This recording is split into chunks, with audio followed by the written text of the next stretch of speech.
বিসমিল্লাহির রহমানির রহিম। আসসালামু আলাইকুম, সবাই কেমন আছেন? আজকে আমি ইজি গার্লি ব্রেড দেখাবো।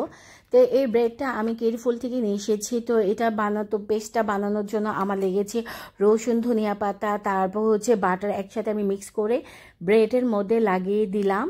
তারপর মোজেলা চিজ উপরে ডেকোরেশন করলাম। মোজেলা চিজ ছাড়া হয় না, হয় কিন্তু এত মজা হয় না।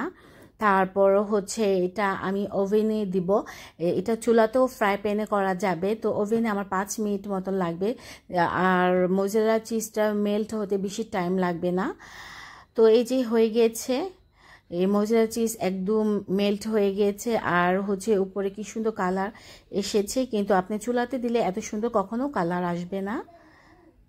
আর মাশাআল্লাহ অনেক টেস্টি হয়েছে, অনেক সাউন্ড হচ্ছে, খেতে অনেক মজা। আমার বাচ্চারা খাওয়ার জন্য পাগল হয়ে যায় এইগুলা। তো আল্লাহ হাফেজ, ভালো থাকবে।